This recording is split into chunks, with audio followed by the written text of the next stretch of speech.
Hai, salam jas merah. Berjumpa kembali dengan saya Pak Leo Sihotang dalam pembelajaran sejarah di channel YouTube Memang Guru Sejarah.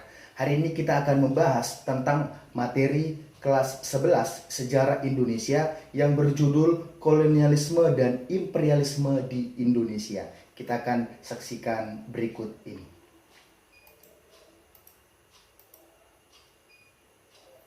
Yang pertama, lalu lintas perdagangan dunia sebelum era kolonialisme dan imperialisme Eropa. Yang pertama yang perlu kita ketahui adalah jalur sutra. Apa yang dimaksud dengan jalur sutra? Jalur sutra adalah jalur yang dirintis oleh Tiongkok atau Cina pada tahun 139 Masehi. Jadi sebelum kota Konstantinopel menjadi pusat perdagangan bangsa Eropa, terlebih dahulu ada jalur sutra. Apa yang dijual di jalur sutra? Komoditas dagang utamanya adalah kain sutra. Lalu yang berikutnya adalah panjang rutenya adalah 6.400 km.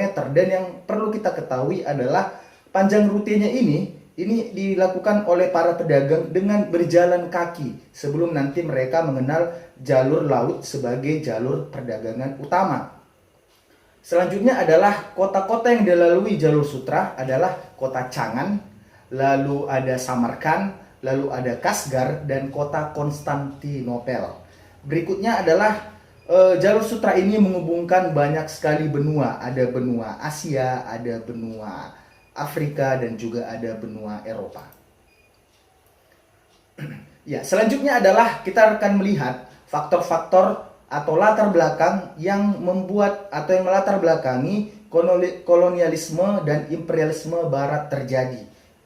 Yang pertama adalah karena termotivasi nafsu dan juga kejayaan akan negara-negara Eropa lainnya. Jadi negara-negara Eropa itu bersaing untuk mencapai yang namanya kejayaan. Lalu yang kedua adalah setelah ditemukannya kompas dan juga alat-alat canggih di bidang pelayaran.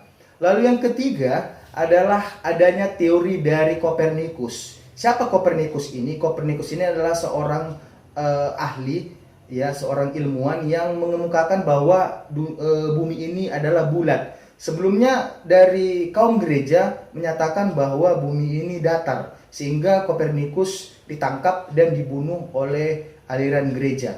Ya, teori ini semakin kuat setelah murid Kopernikus yaitu Galileo Galilei melanjutkan penelitiannya yang mengatakan bahwa bumi ini sebenarnya adalah bulat.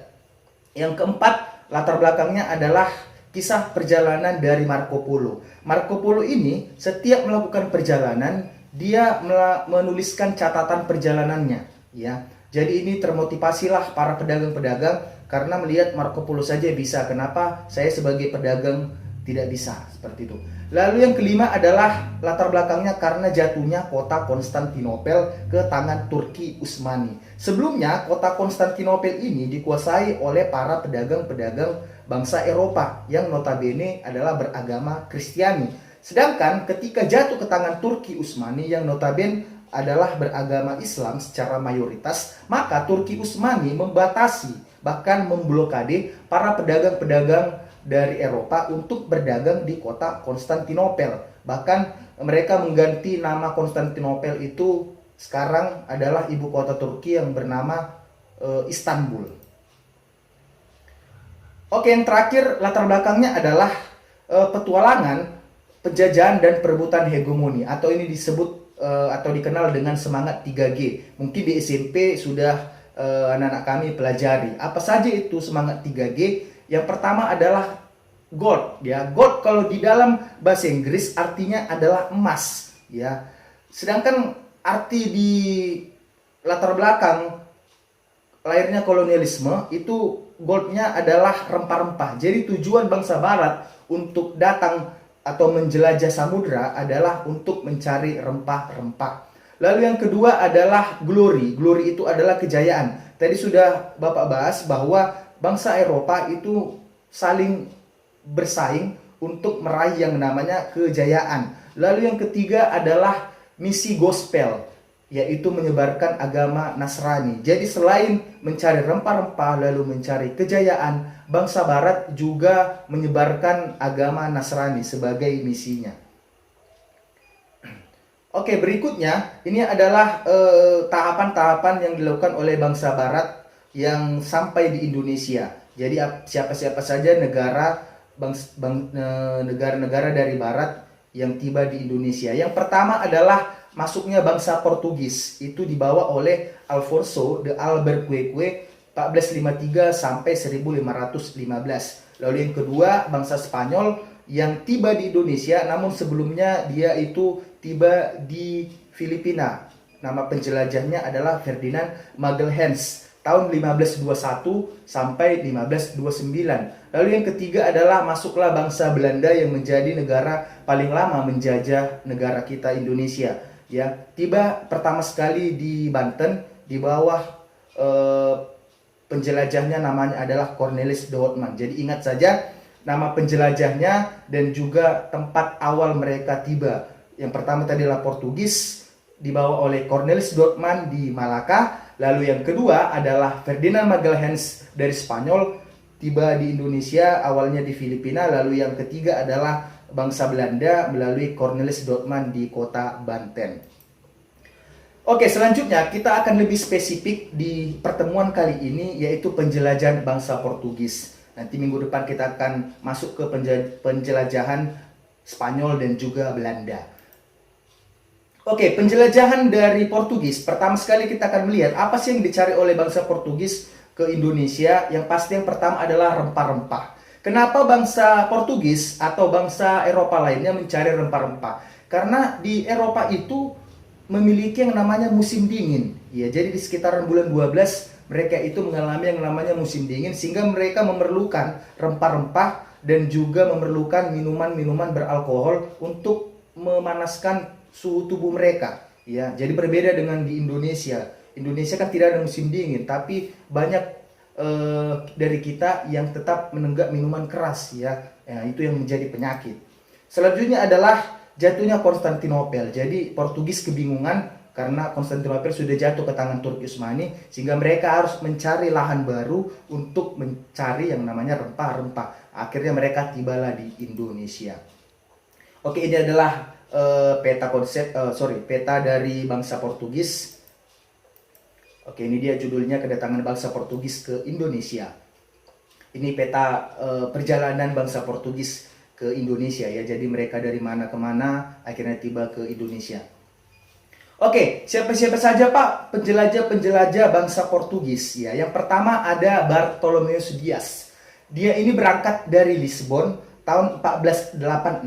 Dia menyusuri pantai barat Afrika lalu tiba di Tanjung Harapan. Jadi kalau kita cari di peta itu namanya adalah Cape Town, ya. Kalau ditranslatekan ke bahasa Indonesia namanya adalah Tanjung Harapan.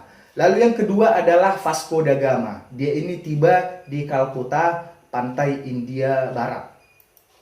Lalu yang ketiga ada Alfonso de Albuquerque, ya. Dia menguasai Malaka, lalu tiba di Malaka tahun 1511. Dia dikenal sebagai penjelajah samudra pertama yang tiba di Indonesia. Oke, selanjutnya apa saja Pak peninggalan dari bangsa Portugis di Indonesia selama melakukan yang namanya penjajahan? Yang pertama adalah Benteng Victoria di Maluku. Jadi anak-anak kami nanti kalau ada rezeki atau ada uang banyak, nanti boleh main-main atau berkunjung ke Maluku. Silakan cari situs-situs paling bersejarah di Maluku, namanya adalah Benteng Victoria. Itu adalah benteng untuk membatasi ruang gerak musuh dalam Belanda menghadapi pemberontakan yang dilakukan oleh Kapitan Patimura dan kawan-kawan. Oke, dampaknya apa saja atau pengaruhnya? Yang pertama adalah pengaruh bangsa Portugis yang paling kentara di Indonesia adalah penyebaran agama Katoliknya, ya. Siapa penyebar agama Katolik di Indonesia oleh bangsa Portugis? Namanya adalah Pastor Franciscus Xaverius. Mungkin anak-anak kami sering mendengarnya, ya. Dan ini berdampak juga pada pemakaian nama dari Franciscus Xaverius. Mungkin sering kita dengar ada nama orang disingkat dengan FX. Apa itu FX? Ya itu dia, Franciscus Xaverius, yang menjadi penyebar atau misionaris pertama dari bangsa Portugis di Indonesia, terkhusus di Maluku. Dia tiba di Ambon 1456 dan 1457 dan mengabdikan seluruh hidupnya untuk pengembangan agama Katolik di Maluku. Ya, luar biasa ya untuk Franciscus Xaverius. Lalu yang kedua, pengaruhnya adalah di bidang pendidikan, yaitu pendirian sekolah seminari ya, yang menerima anak-anak pemuka pribumi. Lalu selain mereka belajar agama yang nanti mereka ditempa menjadi seorang pastor ya, mereka juga diajari membaca, menulis dan berhitung ya. Ini sangat membantu sekali untuk masyarakat pribumi Indonesia. Lalu peninggalan Portugis berikutnya adalah di bidang seni ya. Pasti kita sering mendengar musik keroncong ya. Keroncong itu berasal dari bangsa Portugis ya. Kenapa bunyinya keroncong? Karena bunyinya itu adalah cong cong cong. Nah, seperti itu dia. Kenapa sering disebut dengan keroncong ya. Peninggalan yang terakhir adalah dari bahasa. Bahasa kita, bahasa Indonesia, banyak menyerap bahasa-bahasa dari Portugis.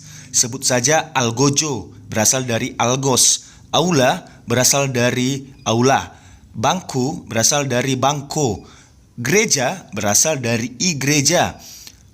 Hari Minggu juga ternyata berasal dari bahasa Portugis, yaitu domingo. Sekolah, berasal dari escola. Sepatu, berasal dari sapato. Dan lain-lain. Banyak masih yang berasal atau kita serap dari bahasa Portugis. Demikian pembelajaran kita untuk hari ini. Saya ambil pepatah dari Portugis, ubahlah dirimu dan keberuntungan akan turut berubah besertamu. Obrigado, yang artinya dalam bahasa Portugis adalah terima kasih. Sampai berjumpa kembali di pertemuan berikutnya. Tetap jaga kesehatan, salam sehat, dan salam jas merah.